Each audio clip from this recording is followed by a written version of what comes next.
Hi, good afternoon. Hello, everybody.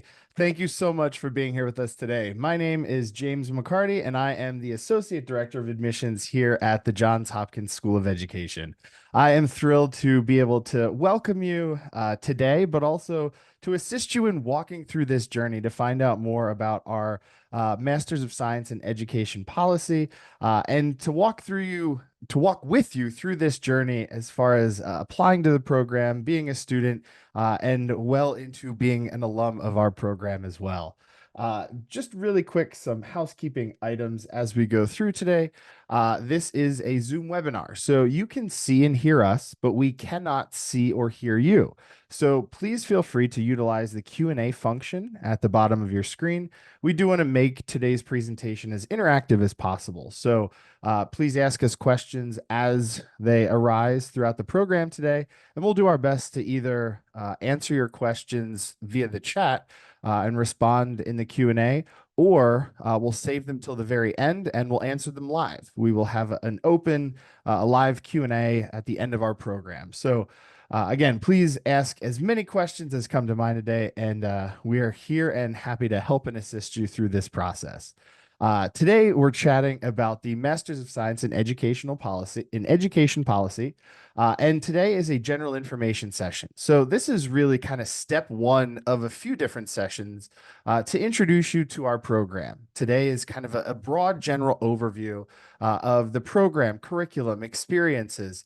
In just a few moments, you're going to hear from my esteemed colleague, Dr. Jonathan Plucker, to share about the education policy program. But before we jump into that, I want to give just a brief overview to the School of Education. So here at Johns Hopkins, the School of Education, we are one of 10 schools. So just to give you some context, again, we are the School of Education, but you also have the Carey School of Business, the School of Medicine, the School of Public Policy, and many public health, and many others. So again, we're one of 10 schools here at Johns Hopkins. Our total student enrollment is a little over 1,700. And you can see some other information listed on your screen here about the School of Education. We're one of the newest schools. I should say we're one of the youngest schools here at Johns Hopkins. But Johns Hopkins has a very long-standing tradition teaching teacher education courses since the early 1900s. We're also very proud to say, as far as our history, Johns Hopkins is the nation's first research institution, and that research component to who we are, that makes us who we are, really meshes into the coursework, to your experience as a student, to the networks that you're going to grow and develop during your time here as a student, and again, as I mentioned before, even as an alum after you finish in our program. And lastly, I would be remiss without sharing that, we're very proud to say that we were ranked the eighth best school of education by U.S. News and World Report. So now I will pass things off to, again, my esteemed colleague, Dr. Jonathan Plucker, to give his introduction and share a little bit about himself and take you on this journey today, talking about our Masters of Science in Education Policy. Thank you, Dr. Plucker. Thank you, James. Can you hear me okay? Yes. Okay, great. Before I start, I should say James and his colleagues are so incredibly helpful. They're so talented. If you have any questions, if you need any assistance during the application process, do not hesitate to reach out to them. So a little bit about me. I was an undergrad chemistry major of all things. And my senior year, a bunch of my older friends came back from their chemistry internships and started talking about how bored they were at work. And I thought, maybe chemistry isn't for me. And so I became a science teacher. And I was a high school science teacher, and I was briefly a elementary school science teacher. And that's how I got into education. I've been doing education policy work, gosh, since my first job at the University of Maine. I worked at a policy institute. And so much of my professional experience is conducting policy research, sure, teaching policy classes, sure, but primarily working with policymakers at the state, local, federal levels, international too. I working with them as they as they strive to create sort of meaningful education policy that has a real positive impact on kids and families. And so that's where I'm coming from. And I've been the director of the program now. This is my second year. James, the next slide. Uh, why education policy? I don't disagree with any of these bullet points. That's why they're there. I think another way to think about it that I often describe it to people is if you're concerned about education, schools, learning, anything like that, policy is both kind of the foundation of that house, and it's also the walls of the house. So what happens in classrooms and schools is obviously critically important to students' well-being, how they thrive, their development, their learning.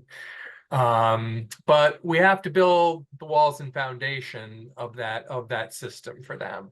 Policy does that for us. It's where we decide how to put resources into schools. It's where we decide things as straightforward as how many days a student should be in school. These are all policy issues. And so again, think of it as a house. You have to have a solid foundation. That's policy. But you also need to know what those rooms look like. That's also policy. What happens inside inside those rooms, like what essentially makes a house into a home, that's what teachers and educational leadership does. So it's all part of a big system, but policy is a critical piece of that. James, next slide. So I was actually having this exact conversation with policy advocates in an unnamed Midwestern state, maybe 2 hours ago, almost exactly. And we were talking, and they made the point that really anyone who's concerned about education is a policy person. And I got all excited because I just beat this horse to death with our students. Anyone involved with education at all is involved with education policy. Either you're working to improve policies or you're a victim of those policies.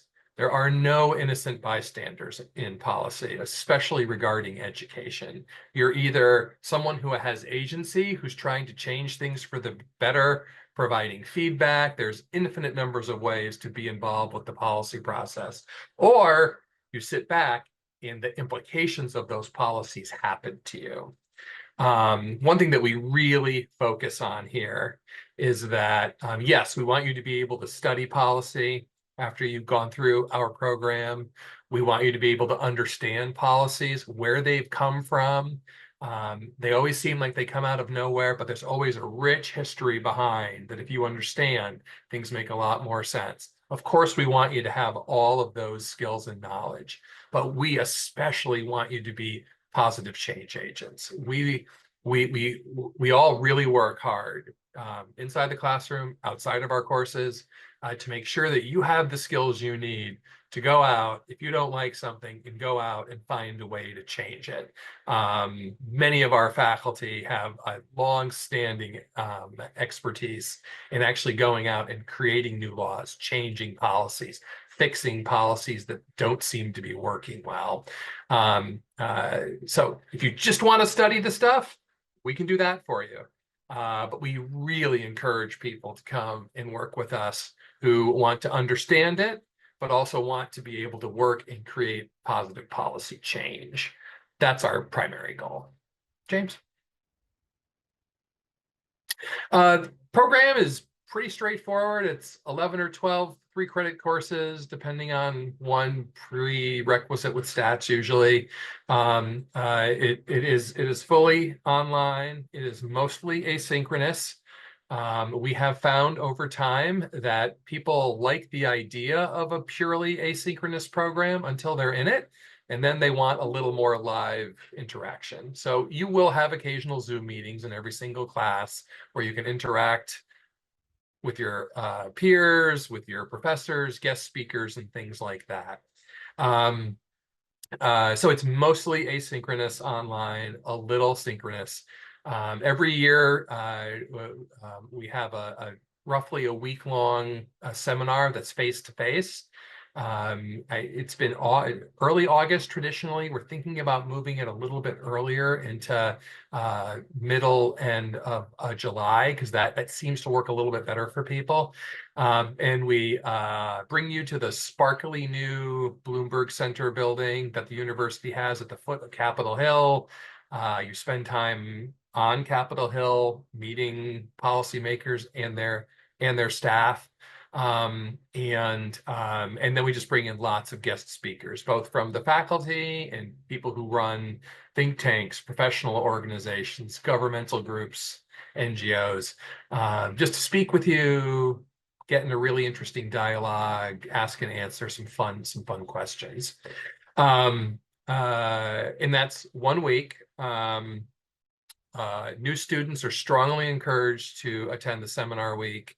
Not new students and alumni are always encouraged to come back whenever they can.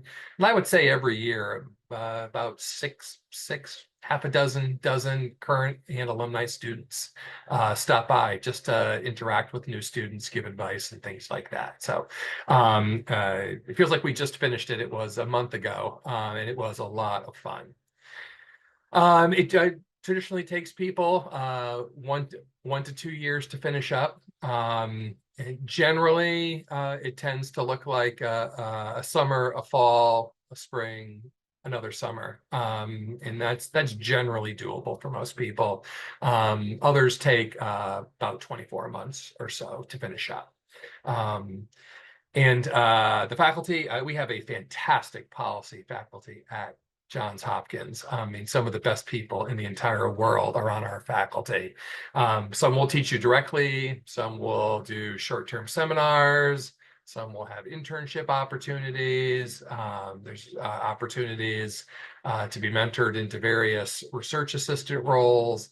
We have just fantastic faculty. I think if we had, boy, it's hard even to point out a specialty. Community-based policy organizing, Dr. Richard Lofton. We have 2 faculty who have been former assistant secretaries of education at the federal level. We have a former state school chief, Dr. Seiner, who also directs the Institute for Education Policy, which is a big national policy think tank in this country. Dr. Bob Balfans is probably the foremost expert in high school redesign policy. Dr. Becker Cruz does fantastic work in special education, including but not limited to equity concerns, disproportionality, advanced education policy. We're probably strongest in the country. I think you get the hint. I could go on and on and on. We just have, I would say, at least 24 faculty who are primarily involved in policy. Safe and healthy schools policy, we have fantastic faculty.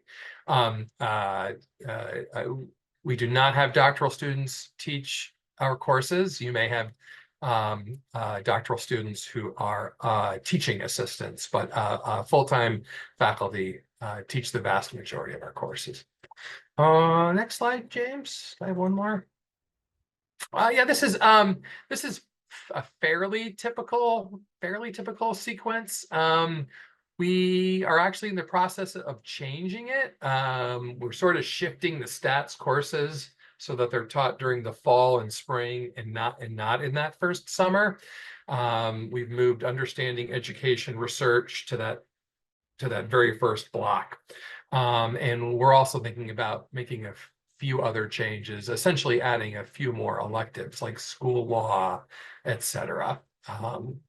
But it's pretty straightforward, and this is all available on the website too. Next, James. I mean, I pretty much already talked about this. We are finding that the last bullet point in terms of students getting internships and really good entry-level positions is very, very important. We are really beefing up the amount of actual real policy work that you do as you're moving through our courses, specifically so that you have a really impressive portfolio when you go out to compete for that policy internship or go out and get that entry-level position. Our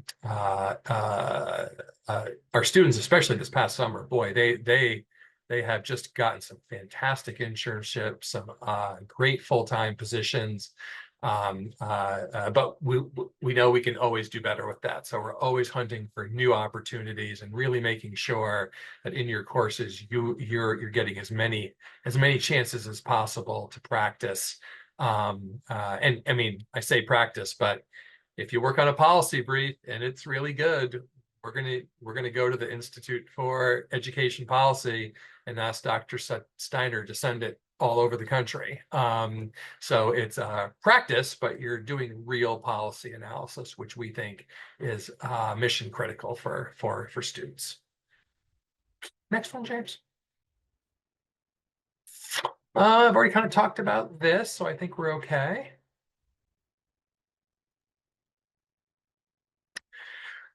What sets us apart? I can tell you what students tell us.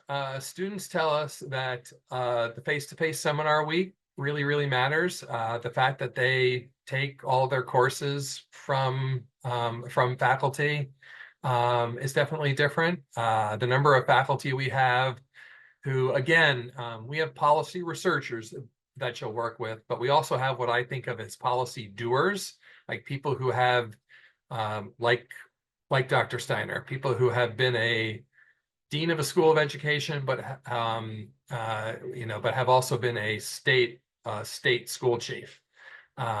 People who have been assistant secretaries of education at the federal level. People who have led White House task forces on education initiatives. People who have literally gone out there and do policy. I love my policy research. I'm not going to stop doing it, but I probably spend most of my time every single week talking to policymakers and their teams directly at the state and federal level. I love it. It's a lot of fun. It can be frustrating as these things move slowly, but it's just fun to get in there and learn how to convince people to do policies that will help kids. So I think that's best. Kinds of professional opportunities. A lot of our recent graduates are in policy analyst positions, some in think tanks, some in state government. One is interviewing at the federal level right now. University policy analyst jobs. There are a lot of state level nonprofits doing education work. They're getting really interesting jobs in very diverse types of organizations, which we think is great because we purposefully try to admit a group that is as diverse as possible in as many different ways as you can define diversity. Topics people are interested in, racial, cultural, ethnic background, career goals, people from all walks of life, all different stages of life. We just find that it tends to lead to a much more interesting and fruitful educational experience for everyone. So it's not surprising that these people are thriving within our program, and then they're going out and getting very different types of jobs. That's exactly what we want to see. Some are going on to doctoral programs. One is in law school right now. So there's lots of different paths here. And I think most would say that we are working very hard to help prepare them for whatever next means for them. James? We do have a fellows program. It's a way that we can help offset some of the cost. The fellows do special projects throughout the year, and they do get extra financial aid for that. So if you're interested in that, you really should apply for it when you apply for the program. We every year we have 2 or 3 students who come to us later and say, "Oh my gosh, I would love to be a fellow. How can I do that now?" And it's too late usually by that point. So, James, if you could talk to this point when you jump in. If you think it may be of interest, definitely let us know as you apply. I think that's really important. Next slide. I think that might be my last one. Was that my last one? Yes, I will turn it back over to my friend, Mr. McCarty. Thank you, James. Thank you. Thank you, Dr. Plucker. Perfect. Great. And we got some great questions that came in the Q&A, and I'm going to hold those for the Q&A later. So just for students that have asked questions, we will answer those live, and great questions coming in. But just to transition ever so slightly, I'm going to kind of jump in and talk a little bit about the admissions process, financial aid, cost, etc. I think, most importantly, my message throughout today and anytime that you chat with me is that you are never ever going through this process alone. Myself, my team in admissions, financial aid, Dr. Plucker, our faculty, we are here to help, assist, and support you through this entire process. So today is really the first step for all of you, and I encourage you after today, as far as the next step. So if you have not done so already, I would love to connect with you one-on-one via Zoom. I have 30-minute Zoom appointments that we can chat and kind of delve deeper, talk about your specific situation, and I can help walk you through those next steps. We'll also have a number of other virtual information sessions. We'll do a class preview. We'll have a panel discussion just for getting questions answered and hearing different perspectives about the program. So there's so many different ways for you to stay connected after today. And that is really my message. Stay connected, and you are never, ever going through this process alone. So transitioning ever so slightly, chatting about admissions. So what you see listed here on the screen are the components that we will look for to consider you a completed applicant to the education policy program. I'll talk about timeline in a few slides because we have an actual timeline to share with you. But the application is now open and available. If you go to our admissions webpage and you scroll to the very bottom of that page, there's a large gold block that says apply now. You can click on that button and it will take you to our online application to fill out the application form itself. As you can see, there's an $80 application fee. You'll also submit a current resume or CV. And there's a brief essay and or personal statement. That personal statement is, I believe, 400 words or less. And it's talking about why are you interested in this program? Why are you interested in the topic of education policy? Why are you interested in us? What about Johns Hopkins and what you've learned or researched has really stood out to you? So it's really a high level personal statement, kind of talking about your interest, your passion, why us, and also what you're hoping to do, after you finish our program, kind of moving forward. You'll submit 3 letters of recommendation. And I get the question a lot. Should I submit, professional letters of recommendation? Should they be academic letters of recommendation? And I always say in an ideal situation, if you could submit, at least one of each, that is always ideal. But at the end of the day, you want the best recommenders to write those letters for you. So I always tell students, don't, sacrifice someone who might provide a better written letter about you for someone who's in a different area. You want the best people that are going to write you the strongest letters to submit those letters of recommendation. In your application, you'll list those individuals, you'll list their email addresses, and they will automatically be sent the information and the prompt to submit those letters on your behalf and have them uploaded right into your application profile. So it's a very simple process. All you need to do is provide their name and contact information. Again, if possible, if you can have at least one academic, one professional recommender. I think, we'll talk a little bit about this, but, Dr. Plucker and our faculty are kind of looking for your skill set. What is your skill set as a student? What is your skill set as a professional? So having a unique, diverse variety of recommenders, I think only benefits you and that holistic review of you as an applicant through this process. We'll also look for official transcripts from all post-secondary institutions attended. Official transcripts are sent directly from the institution to us, whether those are physically mailed or ideally sent to us virtually, but they must come from the home institution to us directly. And as you can see, there is no GRE required for this academic program. And I can hear all of your cheers of appreciation from from where I am. No GRE for the MS in Education Policy program. For any students, for any international students that are applying, there is an English language proficiency component, and you can submit either an IELTS score or a TOEFL score. Those are listed. We have a whole specific web page, as you see here at the bottom of this slide, dedicated just for international students and international applicants.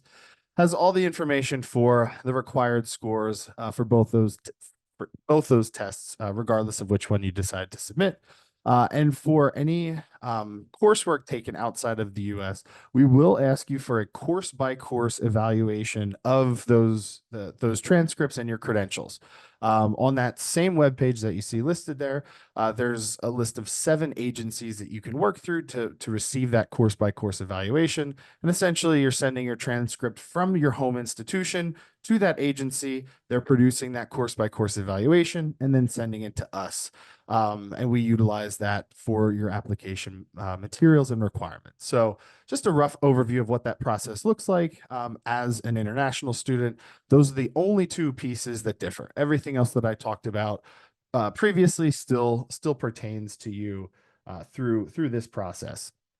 We have a rough admissions timeline for what to expect moving forward. So the application for summer 2025 opened on August 15th. So our application cycle is open and live, and I strongly encourage all of you to, begin that process if you have not done so already. It is a rolling admissions process. So the sooner you apply, the sooner you submit your items, the sooner you'll receive an admissions response from us. You can see April 1st is the School of Education's endowed scholarship application. We also encourage students, if possible, to submit a FAFSA, the free application for federal student aid. And I'll talk a little bit about that information in 2 slides when we get into the aid piece. The deadline to submit your application is April 30th, 2025. And as you can see, summer classes begin in May. So just a rough timeline of kind of things to expect moving forward. Please do not feel that you have to wait until the deadline to apply. You can begin that process now. Honestly, I would encourage you to apply now. Get everything in, submit all of your materials. And ideally, I always tell students, just to have a little more of a relaxed time, during the holidays, if you can submit everything before the winter holidays kick off, even better. So the application is open, and feel free to apply whenever works best for you. Tuition and fees. So for the MS in Education Policy, the cost per credit is $1,665 per credit, or $4,995 per 3-credit course. You can see that there's also a $175 registration or enrollment fee that you'll pay, and as we discussed, the $80 application fee. So this gives you the rough breakdown of our current tuition rate as far as what to expect for the education policy program. Now transitioning from the cost to the aid component. So as I mentioned, we do encourage everybody to submit a FAFSA, free application for federal student aid. There are a number of internal and external scholarship opportunities as well, which I'll talk about. For education policy, internally, that the Education Fellows program that Dr. Plucker had mentioned, that is really like the marquee financial aid scholarship opportunity for education policy students. So if you are looking for any type of aid and you are interested in applying, if you are interested and are applying to this program, I strongly encourage you to fill out that supplemental application to be an education policy fellow. That is by far the marquee, the highlighted financial aid opportunity for this program.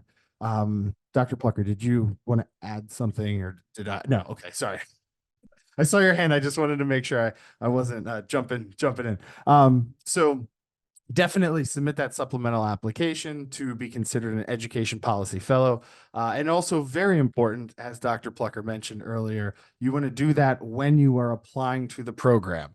Yes, unfortunately, every year there's students that reach out months after they apply and they're like, hey, I heard about this. This is great. How do I be considered for it? And by that point, it's too late. So please submit that supplemental application when you are applying to the program.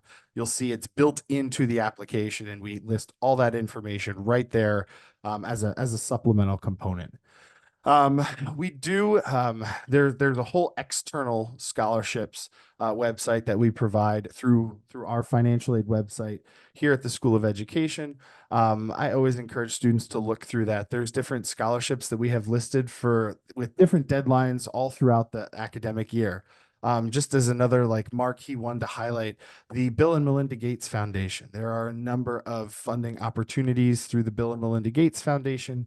Again, there's hundreds listed on that website, but I just share that as one just to highlight as we talk through some external scholarship sources as well. And most importantly, as I've shared too many times today already, stay connected. We have an Office of Financial Aid right here in the School of Education, as well as Hopkins at Large, our SEAM office, which is the Student Enrollment and Account Management Office. They work for the entire university. So there's really kind of two levels of support that we can provide you, both school-wide and university-wide, to assist you with scholarships, funding, and paying for your education. So now we'll transition to that Q&A section. I've already received some stellar questions that have come in. So we will jump into Q&A, and I'm also just going to transition the slides here to our final slide. But the reason I'm doing that is because my contact information is on this slide. So that way, as we go through Q&A, you have all of my contact information to jot down, to reach out, and again, stay connected as we go through. So please submit any other questions that come to mind. But just kicking things off, Dr. Plucker, could you give some examples of some of the speakers that you've had that have attended the DC-based seminar in the past? Can you talk about who's been there to talk and present to our Yeah. students? It's a very good question. We generally involve, I'd say about a third to half of the speakers are various Hopkins faculty who are working on interesting projects. We have them come in and talk to students about their work. And the rest are mostly people from a combination of government and think tanks and mostly professional organizations and advocacy organizations. So this past year, the students interacted with staffers from both the majority and minority staff on the Senate Health, Education, Labor, and Pensions Committee. And we met in one of the Senate hearing rooms, which was really interesting.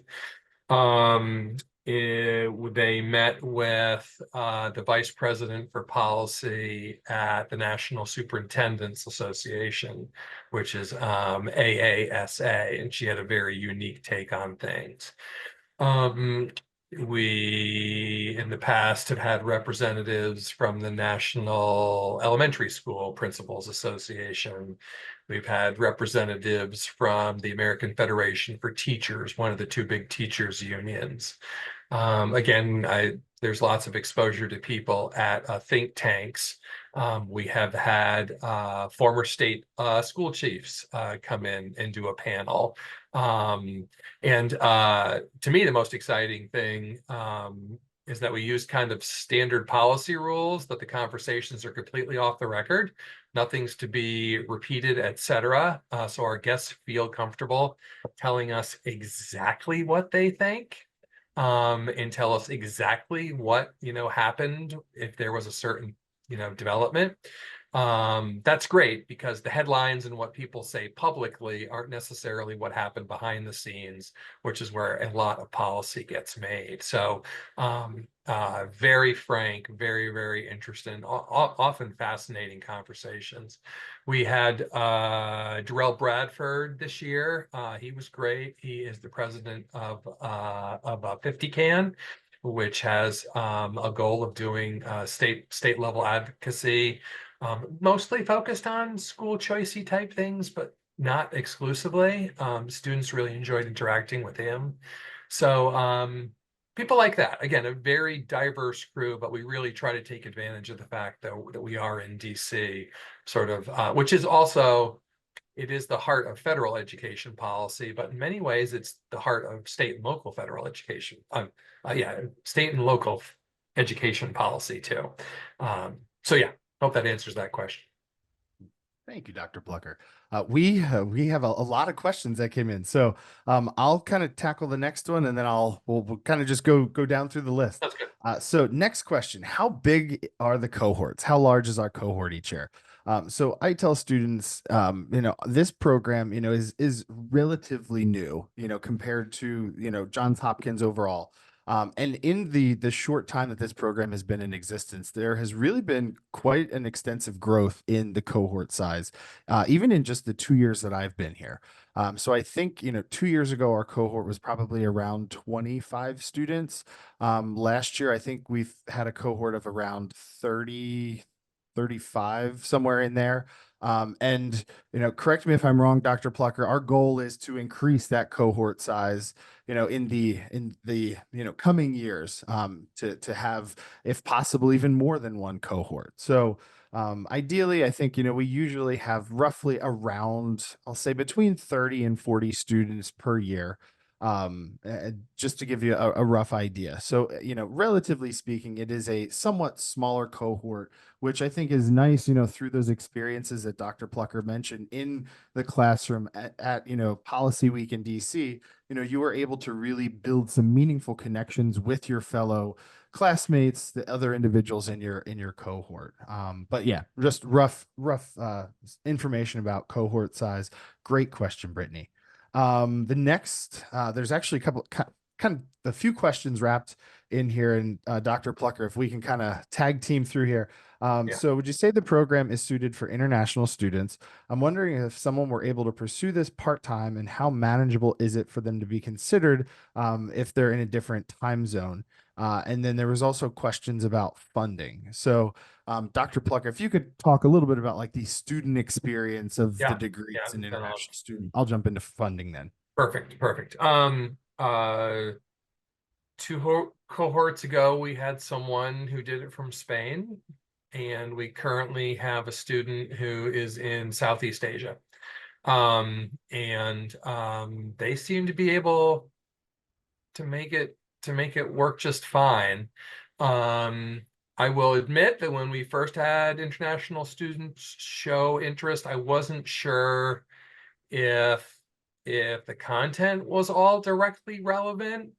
But what the students tell us is that, especially state and local policy, is local policy everywhere. So it tends to work very, very, very, very similarly. And then our general focus on doing policy translates really well to different cultural contexts, different political governmental contexts. So the content seems to work for students in other countries.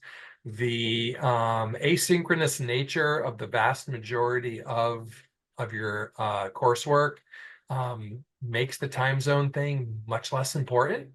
To be perfectly honest, if you've got someone on the East Coast and someone on the West Coast working in a student group, someone in Hawaii, someone in East Asia, for example, or like Europe, 4 time zones, 8 time zones, a bunch of time zones. Students seem to be very able to work it out. Everyone seems to think that it works. I personally would like us, if we're going to have international students, I'd like to have cohorts of international students because I think it would just make it a richer experience for everyone. So I certainly encourage you, Zist, to apply. Um, uh, yeah, if you ended up in the program, odds are you would not be the only international student. So it's doable. But I funding, I actually have no idea how that works for international students. James, can you enlighten us? Sure, sure. So, as far as funding for international students, so first I'll share, just that the cost as far as tuition, what you saw on the screen, is for any and every student. With Johns Hopkins being a private institution, there is one cost for attendance. So the cost would not change depending on your status, international or domestic. As an international student, you're unfortunately not able to submit the FAFSA, the free application for federal student aid, but there are still funding opportunities available to you through us here at the School of Education. So most importantly is, after you submit an application, reaching out to my colleagues in the financial aid office to kind of talk through, any scholarship deadlines. Also, as far as funding opportunities for international students outside of the School of Education, I know that they have a list of external funding opportunities just for international students as well. But yeah, Z's, please, stay connected, and I'm happy to also connect you with my colleagues in the financial aid office to chat more about your situation specifically to help fund that cost of education. Great, great question. Um, let's see. Yeah, there. Wow, awesome. Sorry, a lot of questions came in. This is great. I love this discussion component. If applications close in April and courses start around May and June, most classes are also in the fall and winter, correct? Is that it's yes. If I'm Yeah, seeing your head nod correctly, Dr. Plucker. yeah. Um, yes. So yeah, most courses are fall and spring semester, with really that summer being the marquee component being that in-person experience in Washington, D.C. Great question. Let's good one. Do we need to have taken a statistics and or microeconomics course or have a quantitative background to be a competitive applicant? Great question, Shay. Yeah, that's a very good question. You do not, when we're reading applications, that really doesn't factor into it.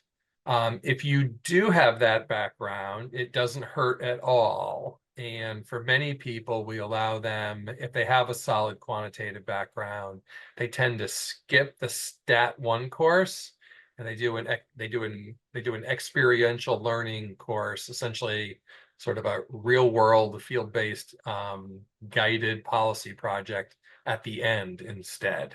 But no, we have really good stat and research design professors who can help you through those two courses if needed. So as far as being an applicant goes, I don't think it's a major issue.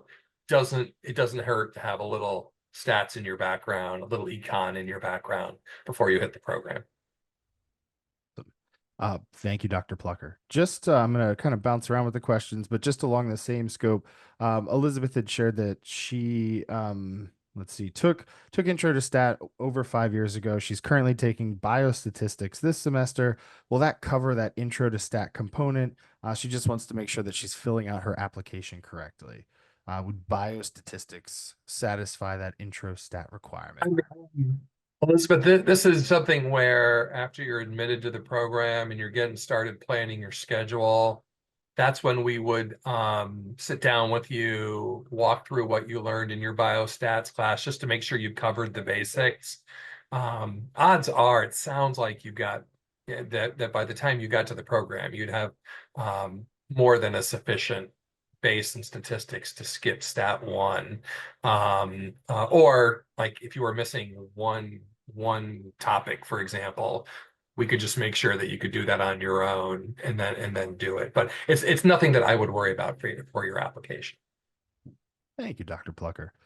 Next question. The program website mentions that the program has partnerships with several entities from both private and nonprofit sectors. Can you give some examples of who these partners are? Yeah, and in the interest of time, I'm not going to go through the people I mentioned again, but it's not the people I mentioned who we interact with at the seminar week. It's not a coincidence that they're there. They're either people that we're building partnerships with or we're trying to build partnerships with. We also find that it's very helpful for students getting internships if we increase those partnerships. And so, I mean, if there is a big national think tank that we're not connected with in some way in this space, I would love to know who they are. Odds are we're not only connected with them and working with them in some way, they're probably fairly close colleagues of ours. Certainly all of the DC think tanks, Northeast, West Coast think tanks, national think tanks. So um, and I mean, I do think that's a huge strength of our program is we just across our faculty, we have such a deep and both deep and broad national and also international policy network. Um, our goal is to share that with you and to help people plug into these things. So we've had students come and say, oh, there's this really cool overseas internship. Does anybody know someone at this organization? You know what? We did, right? We can make a call for you. And we certainly do that domestically all the time. So, yeah, it's a very wide range of groups, and it grows every single semester. I was talking to someone from the Education Law Center, which is an increasingly important state level advocacy group in this country. We had that meeting, actually it was yesterday, and we started talking about collaboration opportunities in both directions. So we're sort of constantly on the hunt for those things. Thank you, Dr. Plucker. Let's see. Will there be a recording of this session? Yes, today's session is being recorded. We will send that recording out to everyone that's registered generally between 7 and 10 days following the session's conclusion. Our IT department adds like a nice intro cover and a conclusion slide, and just kind of makes any small edits that need to be made. So there will be a recording of this session sent out probably within the next 2 weeks. You will have that in your inbox. So great question. Is there curriculum space to study the history of education or the more social science, politics of policy and curriculum? I mean, it depends on the course, of course. But absolutely. I mean, when we teach federal education policy, that's primarily me teaching that course, and we take a very historical perspective. And I'm actually an educational psychologist by training, so we very much take sort of a social science approach to things too. So, someone once described politics to me as the art of doing policy. I'm not sure that's the best definition of it, but if you don't understand politics, you can't understand policy and vice versa. So we definitely talk about all those issues. And many of your guest speakers will speak directly to this. They'll talk about how they had the perfect policy designed and then politics got in the way. And we always press them, what does that mean? And they usually tell us exactly what happened behind the scenes, which is absolutely fascinating. But there's no way to be a good policy change agent unless you understand, again, the history of where it came from, which then tells you where it's possibly going, and then also understanding the various politics around it. I remember I was talking to a sitting U.S. senator, and he asked me to prepare some documents for him. I prepared it. He asked me to come in and actually meet with him about it, which is pretty rare. They're very busy. So I flew in to meet with him. We were talking, and he was really excited about it. And I was like, oh my gosh, I've changed this guy's mind. And he walks out of the room, and I was like giddy. And his senior staffer leans over to me and he goes, wait. You don't think he's going to vote for that now, do you? And I'm like, but he said I changed his mind. And I was like, yeah. And in his party, he could never vote for this in a million years. And she said, maybe things will change. And in a few terms, his party will feel differently about it. But you don't have to run for the position. He does. He has to get elected. And it cost him about $20 million the last cycle. So Wow. we have to be we sort of have to be tolerant of like the politics that sort of forms the context in which we all work. She said it much more eloquently than I just did. And I have never, ever forgotten that. And I was like, oh, yeah, that's right. It's easy for me to sit here and say, you should vote for this, sir, because I'm not raising 20 to $30 million to get elected. I get it. That's the way policy works. It's the reality of it. So yeah, we absolutely talk about that. Thank you. Rolling two questions into one, Dr. Plucker, can you kind of talk about the emphasis as far as curriculum? There's a question about, is this solely based on the US education system? Is there any international education systems viewed through things? Is there a focus on K to 12, higher ed, early ed? Can you just kind of talk about the scope of the area of focus for our program, kind of that lens that we're looking through? Yeah, it's generally US focused, uh, preschool through 12th grade. Um, we've had so many people ask us about higher education policy that we are likely to add more higher education policy next year.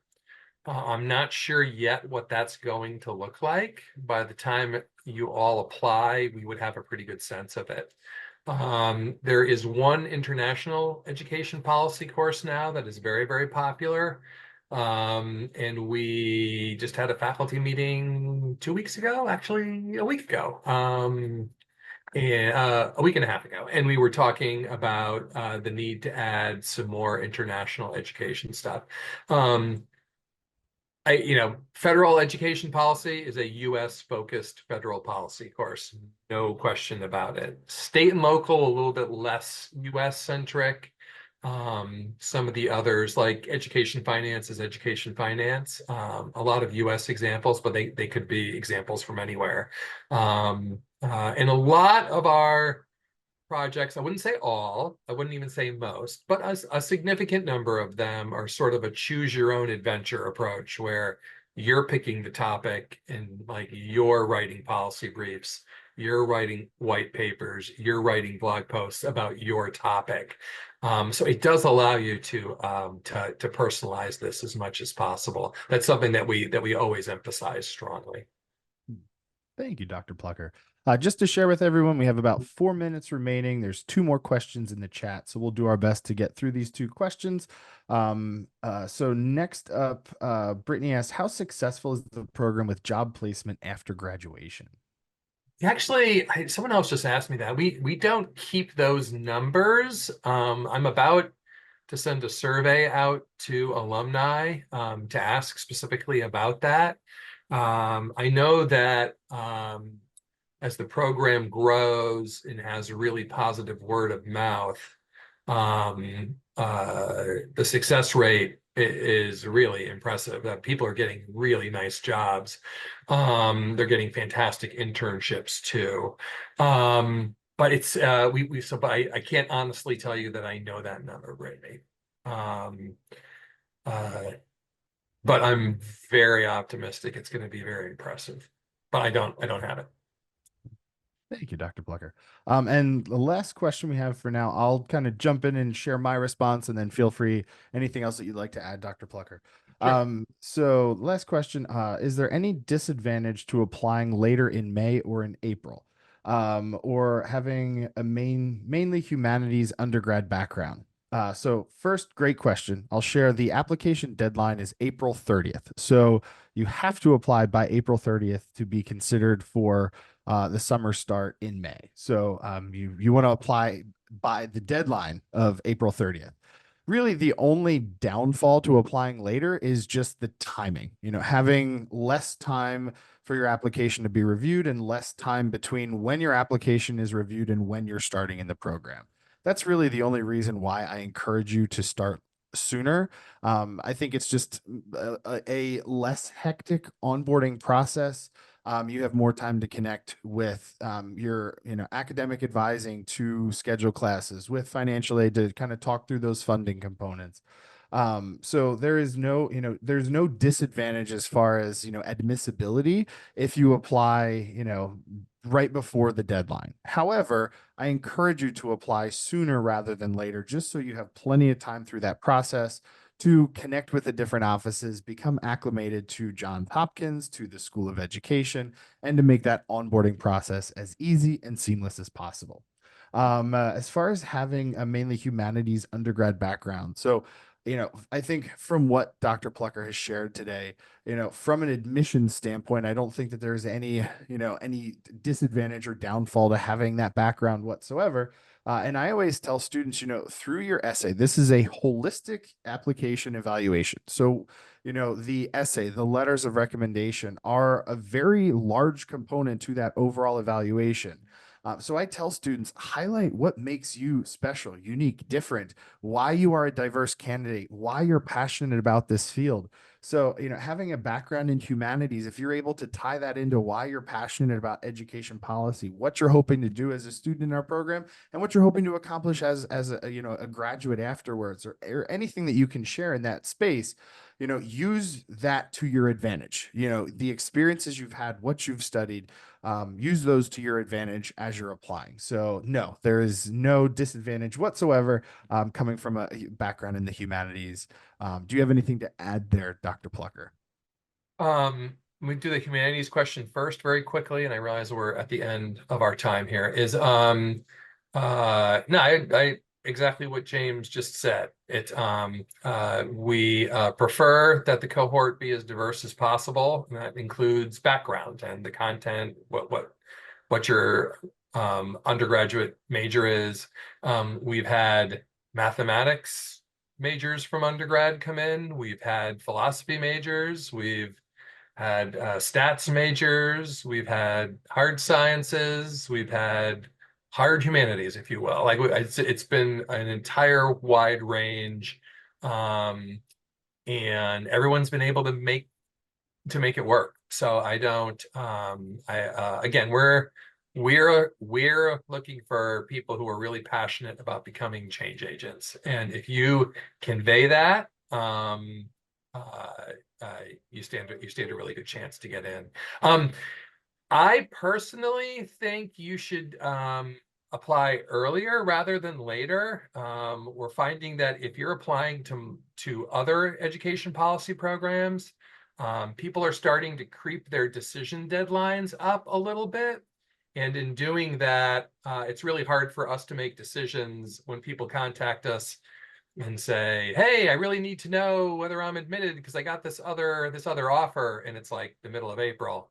That's kind of tough on us to make that decision as we put together like a really good cohort. So I would not wait until close to the deadline if you can. If you can get your stuff together in March and early April, it's kind of perfect. And then we do review them on a rolling basis.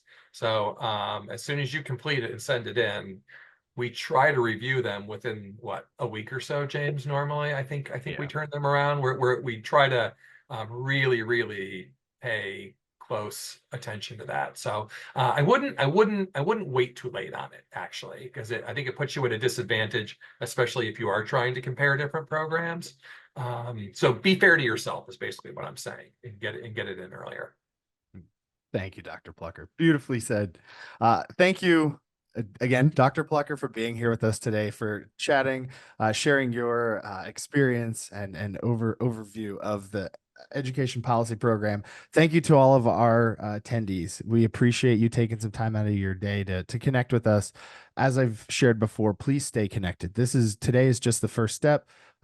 Reach out via the email address that you see on the slide here. I'd love to set up a one-on-one Zoom appointment for 30 minutes just to chat about each of you in more depth individually, and we will have a number of other virtual information sessions in the coming months, including both a panel session with some of our other constituents within the education policy field, and then also a class preview to dive a little bit deeper into the academics of the program. So stay connected.